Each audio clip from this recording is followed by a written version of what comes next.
میثاق ہے ہمارا اللہ کے ساتھ، میثاق قرآن ہے ہمارا، ان کا میثاق تورات تھی، پکڑو اس کو، خذوا ما آتیناکم بقوۃ، پکڑو اس کو مضبوطی کے ساتھ جو ہم نے تمہیں دیا ہے۔ اگر اس سے بے وفائی کرو گے تو ہم سے کوئی تعلق نہیں، بلکہ تم مجرم ہوگے اصل۔ باقی لوگوں کے پاس تو کتاب ہے نہیں، شریعت ہے نہیں، دین ہے نہیں، ان کو تو پہنچانا تمہارے ذمہ تھا، تم تو ان کو کیا پہنچاتے، خود اس سے بے وفائی کر بیٹھے ہو، لہذا ساری دنیا کی گمراہی کی ذمہ داری بھی تمہارے کندھوں پر۔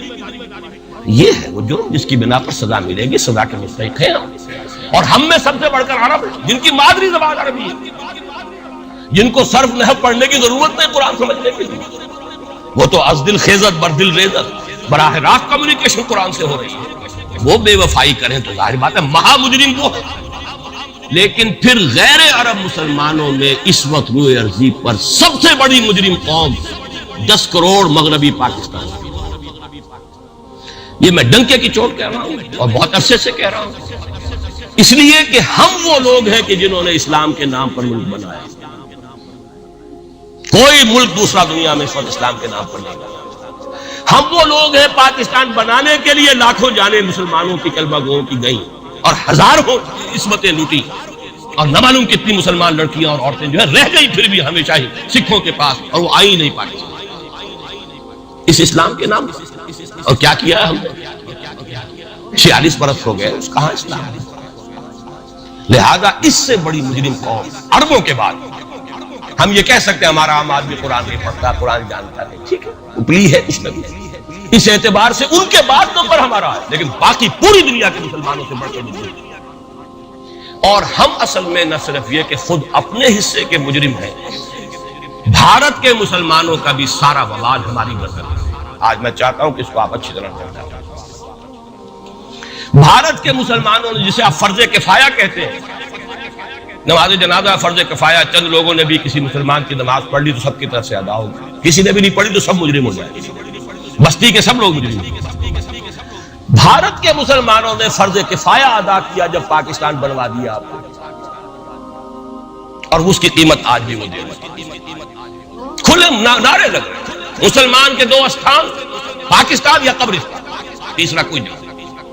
ڈنکے کی چوٹ کہا بابری مسجد کے بعد LK اڈوانی نے، ہم ساری مسجدیں گرا دیں گے، کوئی مسجد باقی نہیں۔ ڈنکے کی چوٹ اعلانیہ، یہ سب کچھ ہو رہا، اور یہ نعرے تو نہ معلوم کب سے لگے، اور نہ معلوم کب سے میں یہاں ان مسجدوں کے اندر بھی اور اپنی تقریروں میں غور کرتا رہا کہ کیا وہاں ہو رہا ہے، لیکن ہمارے تو کان پر جو نہیں دی دیتے، ہمارے تو وہی دھندے ہیں، وہی کاروبار ہے، اپنا بزنس ہے، اس کے سارے مسئلے ہیں، اس کی اپنی بلڈنگیں ہیں، اپنی موٹریں ہیں، اپنے ٹیلی ویژن ہے، اپنے کئی کورسز کے ڈنرز ہیں۔ اللہ خیر صلاح ہمیں بحث کیا اسلام سے؟ تو بتائیے ہم سے بڑا مجرم کون ہوگا؟ آج جو کچھ ہندوستانی مسلمان پر بیت رہی ہے اس کا جرم ہمارے کندھے پر۔ یہ میں جذباتی انداز میں نہیں کہہ رہا، میں تو 2 اور 2 4 کی طرح ثابت کر سکتا ہوں۔ انہوں نے فرض کفایہ ادا کر دیا، اور اس وقت یاد کیجئے مولانا ابوالکلام آزاد، مولانا مدنی، جمعیت علماء ہند کے علماء اپنے تقدس اور اپنے تدین اور اپنے تقویٰ کے اعتبار سے انکویسچنیبل، کوئی شک و شبہ نہیں ہو سکتا ان کی نیت پر اور ان کے تقویٰ پر اور کردار پر۔ انہوں نے کیا کہا تھا؟ یہی کہا تھا کہ یہ پاکستان بنا کر تم مسلمانان ہند کو 3 حصوں میں تقسیم کر دو۔ 3 میں کہا تھا، 2 میں نہیں، 3 میں۔ حالانکہ بظاہر تو ایک پاکستان بن رہا تھا، لیکن یہ مولانا ابوالکلام آزاد کے الفاظ تھے کہ 25 برس سے زیادہ یہ 2 خطے یکجا نہیں رہ سکتے، اور 25 برس کیا 24.25 برس میں ٹوٹ گیا پاکستان، 25 برس پورے نہیں ہوئے، اور ان کے الفاظ تھے یہ کہ 25 برس سے زائد جمع نہیں رہ سکتے، 24.25 برس میں ختم ہو گیا۔ 16 دسمبر 1971 کو پاکستان ختم ہو گیا کہ نہیں ہو؟ 71 کو۔ بہرحال نوٹ کرنے کی بات ہے، ہم نے کیا کہا تھا؟ میں بھی مسلم بھی تھا، میں نے بھی نعرے لگائے، چاہے غیر شعوری دور تھا، ہائی اسکول اسٹوڈنٹ تھا، پاکستان کا مطلب کیا، لا الہ الا اللہ، فلک شگاف نعرے لگائے، اور نوائے وقت کا پرچہ انتظار کرتے تھے اسٹیشن پر کھڑے ہو کر، حصار ریلوے اسٹیشن پر، کہ اب گاڑی آئی اور اب نوائے وقت لیا اور پھیل گئے پورے شہر میں اس کو پہنچانے کے لیے۔ ہم کیا کہا کرتے تھے؟ نہیں، 2 طرف سے پاکستان جو ہے مضبوط پاکستان ہوگا، ہندوستان میں کسی ہندو کو جرأت ہوگی مسلمان کے لیے کوئی میلی نگاہ سے دیکھنا؟ وہ سارے خواب کہاں گئے؟ وہ تو حرم ہوئے، وہ 2 طرف کا جفا تھا وہ تو ختم ہوا، اس لیے کہ وہ زنبور تو اب رہا ہی نہیں، تو کھل گئی۔ نارتھ ہی ختم ہوئی وہ مشرقی پاکستان. اور حال یہ ہے کہ آپ کی وزیر اعظم بنگلہ دیش نے یہ بھی پسند نہیں کیا کہ بابری مسجد پر جو بیان تھا وہ نواز شریف صاحب کے ساتھ مشترک بیان دے دے. یہ اشتراک بھی دنیا کے سامنے نہ آ جائے کہ مشرقی پاکستان سابقہ اور اس وقت بنگلہ دیش کی وزیر اعظم اور مغربی پاکستان جو اب وٹ ریمینز آف پاکستان کے تحت صرف پاکستان ہے، اس کے وزراء اعظم نے مشترکہ بیان دے دیا. یہ بھی نہیں آنا چاہیے. یہ حال ہے. حالانکہ بات اپنی جگہ پر کوئی ایسی نہیں تھی، کوئی سیاسی نہیں، ایک مذہبی معاملے کے اوپر اظہار رائے کرنا تھا. انہوں نے آپ کے ساتھ مشترک بیان نہیں دیا. تو وہ جو تھا دو طرف سے جب تھا وہ تو سن 71 میں کھل گیا. جو ہمارا حال ہے وہ تو ہونا ہی تھا. یہ ملک بنا اسلام کے نام پر، اس کا استحکام ہو سکتا تھا تو صرف اسلام کی بنیاد پر ہو سکتا تھا. اسلام سے غداری کی، لہذا یہاں تو اب قومیتیں ہیں، یہاں تو اب ایتھنک اور ریجنل اور نہ معلوم کس کس قسم کی اور لنگوسٹک جو ہے نیشنلٹیز ہیں، نیشنلزم ہے، وہ جو ایک امت ایک وقت میں بن گئی تھی، ایک قوم مسلم قوم ہندو کے مقابلے میں ختم ہو گئی. اور حال کیا ہو گیا ہے؟ اس سے پہلے بھی کبھی کبھی ہندو مسلم فسادات ہوتے تھے. کیا سندھ سے مسلمان نہیں پہنچ جاتا تھا وہاں ریلیف کے لیے؟ کیا پنجاب سے اور سرحد سے مسلمان نہیں جاتے تھے؟ بہار نہیں گئے تھے؟ کیا کانپور کی مسجد شہید ہوئی تھی 1915 میں تو پوری ہندوستان سے مسلمان نہیں پہنچے؟ آپ کیا کر رہے ہیں؟ مندر گرا دیے. یہاں بڑی بہادری کا کام کیا، مندر گرا دیا. شرم سے ڈوب مرنے کا مقام. یہاں بھی گویا کہ ہم اپنے عمل سے اسلام کی مخالفت کر رہے ہیں. اسلام تو اجازت نہیں دے.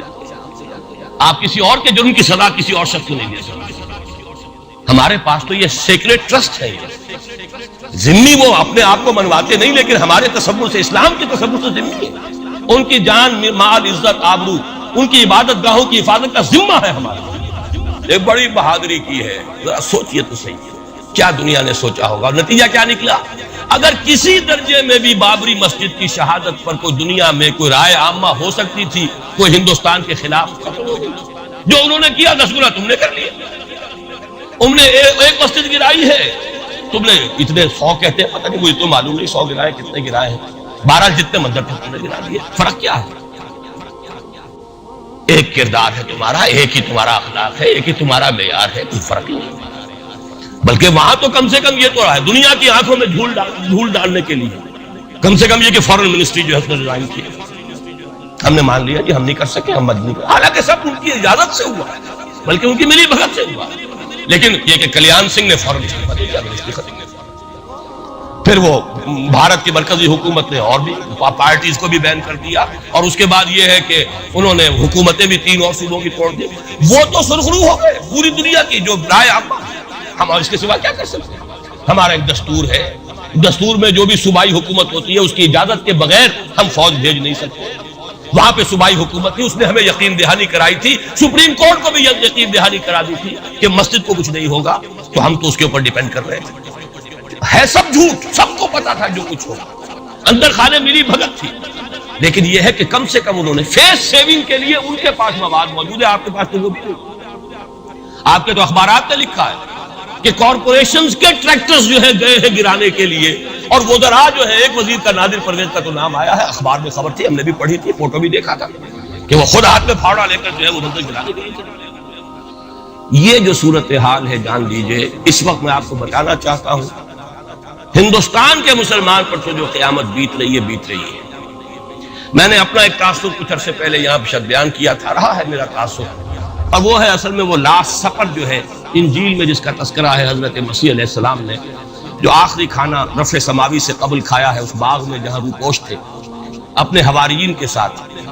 تو اس میں یہ الفاظ آئے ہیں، میں نہیں جانتا صحیح ہے غلط ہے، وہ ایک علیحدہ بات ہے، کہ آپ نے وہ روٹی توڑی اور کہا کھاؤ، eat and this is my flesh, یہ میرا گوشت کھاؤ. اور اس کو کہتے ہیں وائن، کوئی مشروب ہوگا جو بھی ہوگا، ڈالا کہ پیو، drink and this is my blood. میرا احساس ہمیشہ یہ رہا ہے. اس کے بعد کچھ مان پڑ گیا جب یہاں مسلمان نے یہاں مارا ہے اور کچلا ہے اور زندہ آگ میں جلایا. پھر بات ختم ہوئی. میرے دل کے اوپر سے وہ احساس ختم ہو گیا. وہاں ہندو کے ہاتھوں جب مسلمان کے ساتھ یہ کچھ ہوتا تھا تو پھر جب میں کھانا کھاتا تھا محسوس کرتا تھا کہ میں ہندوستانی مسلمان کا گوشت کھا رہا ہوں اور ہندوستانی مسلمان کا خون پی رہا ہوں. یہ ہمیں عیش جو یہاں حاصل ہے، جو آرام حاصل ہے، جو ہمیں یہاں پر سہولتیں حاصل ہیں، جو معاشی اس کی کاسٹ پر ہے. اس نے آپ کو یہ ملک لے کر دیا اور آج تک اس کی قیمت ادا کر رہا ہے. اور ہم جو ہے عیش کر رہے ہیں، گلچھرے اڑا رہے ہیں. یہاں جس کے پاس 2 پیسے ہو گئے برقع اتار کے اس نے پھینک دیا. یہ معلوم ہوتا ہے کہ یہ تو مفلسی کو چھپانے کا ذریعہ تھا. 4 پیسے ہو، اچھے کپڑے پہنے ہوئے ہو، میک اپ صحیح کیا ہوا ہو، تو پھر برقعے کی کیا ضرورت ہے؟ اور میں نے شاید سنا ہے آپ کو، مجھ سے تو لڑکیوں نے یہ الفاظ کہے. میں جب پریکٹس کرتا تھا لاہور میں کرشن نگر میں، تو ایک گھرانے کی، اور مجھے معلوم ہوا کہ ان کے والد انتہائی نیک تہجد گزار. کئی لڑکیاں تھی بہنیں، ایک ہی تقریباً عمر 200 سے 1.5 سال کی. کبھی وہ آتی تھی کلینک میں میرے تو برقعے سمیت، کبھی آ رہے ہیں تو بغیر برقعے. میں نے پوچھا یہ کیا تماشا ہے آپ لوگوں کا؟ کبھی بغیر برقعے کے، کبھی برقعے سمیت. صاف جواب دیا. میں ان کے الفاظ کوٹ اینڈ کوٹ، میں ان کے الفاظ کوٹ کر رہا ہوں. ڈاکٹر صاحب جب ہمیں کوئی میک اپ کرنے کا، کپڑے بدلنے کا موقع نہیں ملتا تو ہم برقع پہن لیتے، اور جب ہمیں موقع ملتا پھر ہم برقع پہن لیتے. تو گویا کہ اس کو چھپانے کا ذریعہ بنتا ہے کہ کپڑے میلے ہیں، میک اپ نہیں کیا تو لہذا برقع پہن لیا. یہ ہے حال پاکستان میں اسلام کا جو ہم نے بنایا ہے. تو میں جو کچھ دیکھ رہا ہوں وہ یہ ہے کہ ہندوستان میں تو قیامت، اب وہاں جو آفیشیل فگرز ہیں 1000 1200 کتنے ہیں، لیکن کم سے کم 10,000 آدمی. اور اب یہ چین ہے فسادات کی. کل کے اخبار میں احمد آباد کی تھی، کبھی کہیں ہے کبھی کہیں ہے. اور واقعہ یہ ہے کہ تبصرے یہ ہو رہے ہیں کہ ہندو فنڈامنٹلزم از آن دی رائز. یہ جو کچھ ہوا ہے، جتنا بھی اس کے اندر ان کو گرایا گیا ہے، ان کی حکومتیں گرائی گئی ہیں، اس سے انہیں تقویت حاصل ہے. They are getting stronger and stronger. Congress کے لیے اب اپنی جو ہے جان بچانی مشکل ہے. اور اس وقت سب سے بڑا ان کے لیے جو ہو گیا وہ یہ ہے کہ وہ کمیونسٹوں کی سپورٹ کے بغیر چل نہیں سکتے. اور کمیونسٹ جو ہے وہ ان کی جو اس وقت وہ امریکہ کے زیر اثر جو اپنی اکنامک پالیسیز چینج کر رہے ہیں اس کا ساتھ دینے کو تیار نہیں. جبکہ ادھر جو ہے وہ بالکل جو ہندو ذہن ہے وہاں کا ریوائولسٹ ہے وہ پوری.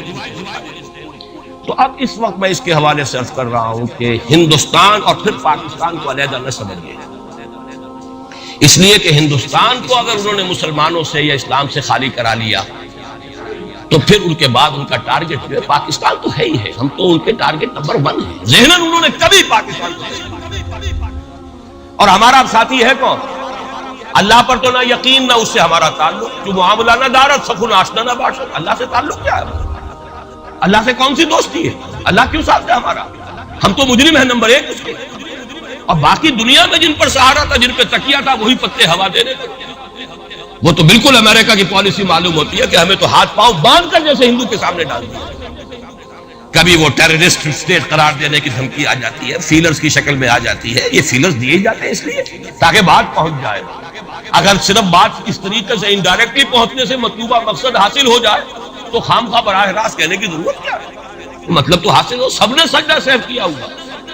ہمارے ہاں ہر ادارہ سجدہ صحب کر چکا امریکہ کے سامنے، ٹوٹل سرنڈر. اور یہ بات جو قاضی حسین احمد صاحب کہہ رہے ہیں 100% درست ہے. 100% درست ہے. ٹوٹل سرنڈر، چاہے وہ بے نظیر ہو، چاہے وہ نواز شریف ہو، اور چاہے وہ کوئی اور ادارہ ہو آپ کا جو یہاں پہ قوت کا اصل سرچشمہ ہے اور منبع ہے. سب کے سب 100% جو ہے اس کے سامنے سجدہ کر چکے. یہی وجہ ہے کہ وہ بے نظیر کا ساتھ دے رہے. بے نظیر کا ساتھ کائے کو دے؟ اگر نواز شریف ان سے بڑھ کر، ہم بھی ہیں دربار کے، اگر یہ کہنے کے لیے وہ ان سے بڑھ کر تیار ہو تو اسے کیا ضرورت پڑی؟ اس کی کوئی رشتہ داری ہے بے نظیر کے ساتھ یا کسی اور کے ساتھ؟ ہاں اگر نواز شریف کہیں کسی جگہ پر بھی کوئی اپنے پاؤں کو گھسیٹتا، ڈریگ کرتا، اپنے فیٹ کو کہیں کوئی رکاوٹ ڈالتا، پھر ٹھیک ہے، پھر اس کو آلٹرنیٹ لانے کے لیے تو کوئی ہے نہ کوئی سوال. لیکن جب وہ ان سے بڑھ کر نیاز مند ہو، ان سے زیادہ بڑھ کر سجدہ کرنے کو تیار ہو، ان سے بڑھ کر کہیں ہم شریعت کوڈ کو اٹھا کے پھینک دیں گے. اگر سود کا معاملہ جو ہے شریعت کوڈ کے حوالے سے ہمارے لیے مصیبت بنا، سود تو دیں گے، چلے گا، لائیے خدا کے لیے لائیے، پیسہ لے کے آئیے، ہمارے ملک میں آئیے، پیسہ لگائیے. اور یہ سود مود کا یہ کوئی مولوی لوگ ہیں پاگل جو کہتے ہیں کہ یہ کوئی حرام ہے، اور کوئی پاگل ہمارے ساتھ وہ کورٹ والے بیٹھے ہوئے تھے جنہوں نے اسے کہہ دیا کہ بینک انٹرسٹ بھی جو ہے ربا ہے. باقی آپ ہم سے کوئی ڈر نہ رکھیے. میرے اسلام کو اب قصہ بازی سمجھے، ہنس کے وہ مس بولی کہ پھر مجھ کو بھی راضی سمجھے. سیدھی بات ہے. جھگڑا تو اسلام سے تمہارے سے تو نہیں ہے.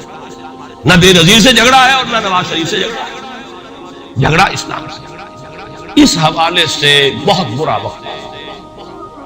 اور اس میں ایک پہلو میں اور چاہتا ہوں کہ آپ حضرات کے سامنے بیان کروں. پوری دنیا میں تو فنڈامنٹلسٹ مشہور ہو گیا مسلمان. پوری دنیا کا ذرائع ابلاغ لگے ہوئے. اصل فنڈامنٹلزم جو ہے، بلکہ 2 باتیں عرض کر دوں. ریشزم پوری دنیا میں بدنام، گالی.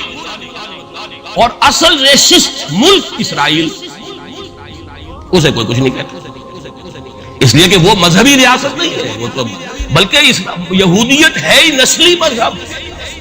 ساؤتھ افریقہ کیا ہوگا کوئی نسل پرست قوم یا نسل پرست ملک؟ وہ تو کچھ بھی نہیں تھا۔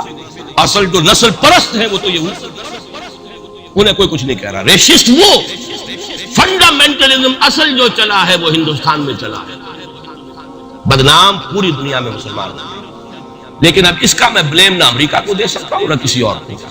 یہ تو عباد سبا ہی ہم یہ ہمارا اپنا کیا دھرا۔ میں آپ کو ایک حوالے سے بتا دینا چاہتا ہوں، ہمارے ہاں علامہ مشرقی اٹھے، چپ راس چپ چپ راس چپ اور بیل چاپ پورے ہندوستان کو دہلا دیا، دہل گئی زمین ہندوستان کی، راج کماری سے لے کے ذرا خیبر، اور بڑے بڑے نوٹیبلز۔ یہ تحریک اتنی عظیم تھی، اتنی آرگنائز تھی۔ آپ کو معلوم ہے یہ تالپور برادران جو ہے، دونوں بھائی جو تھے، یہ خاکسار تھے، بڑے بڑے لوگ سندھ میں، فرنٹیئر میں، پنجاب میں، ہر جگہ پر، اور ایسی زبردست آرگنائزیشن بالکل ملٹری والی، ان کے سارے قواعد ملٹری۔ لیکن ہوا کیا؟ آر ایس ایس 1925 میں قائم ہوئی ہے، اسی کے رد عمل میں ہندو سویا ہوا تھا، انہوں نے دیکھا یہ مسئلہ اٹھ گیا ہے، اتنا زبردست اٹھ گیا ہے، اس زور شور کے ساتھ اٹھ گیا ہے، اس کی چپ راس جو ہے وہ زمین جو ہے لرز رہی ہے، اس سے تو اٹھنا پڑے گا نا۔ لہذا باقاعدہ جو آر ایس ایس 1925 میں قائم ہوئی ہے اسی کے رد عمل میں، اور اس مقصد کے ساتھ، ڈکلیئرڈ مقصد، ہندوؤں کو متحد کیا جائے تاکہ وہ بھرپور طریقے سے مسلمانوں کا مقابلہ کر سکیں۔ ہندو واد آن دی ڈیفینسو۔ لیکن 1925 سے لے کر آج تک کتنے سال ہو گئے؟ 67 67 برس تک ایک جماعت کا حوصلہ دیکھیے، اس کا ظرف دیکھیے، آج تک سیاست میں حصہ، پاور پالیٹکس سے کوئی تعلق۔ 67 لانگ ایئرز، اتنی فالوئنگ ہے کہ ویسٹ میں تو اتنی موٹی موٹی کتابیں چھپی، شکاگو یونیورسٹی سے اتنی موٹی کتاب تھی، برادرہڈ ان سیفرن، آر ایس ایس کے اوپر ڈاکومنٹ۔ 25 لاکھ ان کا اس وقت کارڈر موجود ہے جو کہ ان کا ٹرینڈ ہے والنٹری۔ لیکن وہ جماعت الیکشن میں گئے، کچھ اپنے اثر تحت کچھ اور لوگوں کو لڑو، اور آپ نے نام بھی نہیں سنا ہوگا، اس کے 3 امیر یا گرو جو ہے گزر چکے ہیں، تیسرا ہے اس وقت۔ پہلا ڈاکٹر بالی رام ہیجواڑ، کسی نے نام سنا ہے؟ کوئی پرسنل پبلسٹی کی کوشش نہیں، کام۔ دوسرا مہادیو گولوالکر گرو جی، کسی نے نام بھی نہیں سنا۔ اس وقت کون ہے؟ بالا صاحب دیورس۔ یہ 3 ان کی عمارتیں کہہ لیں یا جو بھی کہہ لیں، خلافتیں ہیں جو آئی ہیں، اور ایسا منظم نظام ہے، لیکن کہیں سیاست نہیں۔ ہمارا فنڈامنٹلسٹ سیاست کے میدان میں آ کے زیرو ہو چکا۔ پہلے تو علامہ مشرقی اٹھے تھے، وہ تو ویسے ہی ایک جوش کے اندر آ کر ایک خاص جذباتی کیفیت میں اپنی موومنٹ کو کال آف کر کے بیٹھا۔ 10 لاکھ آدمی، غالباً 10 لاکھ کی فگر تھی، 10 لاکھ یا 1 لاکھ جتنے بھی تھے، میں فگر کے بارے میں نہیں کہہ سکتا، دلی میں جمع نہیں ہوں گے تو میں پارٹی کو ڈسبینڈ کر دوں۔ وہ چند افراد کی کمی رہ گئی تھی اس فگر سے، تو اسی غصے میں آ کر پارٹی ڈسبینڈ، ختم۔ اب وہ خاکسار ہمارے ہاں تو رہ گئے، کبھی کسی خاص سیریمنی کے موقع پر کچھ سلامی دینے کے لیے چپراس کرتے آ جاتے ہیں بیچارے، وہ ان کے تو کوئی نام و نشان بس اس معنی میں ہے کہیں، اللہ اللہ۔ اصل فنڈامنٹلسٹ آرگنائزیشن جماعت اسلامی ابھری، لیکن اس نے پاکستان میں آتی پاور پالیٹکس کے اس کے اندر اپنے آپ کو دفن کر کے زیرو کر دیا۔ وہاں یہ معاملہ ہے، یہ ہے اصل میں جو فرق آپ کو سمجھنا ہے۔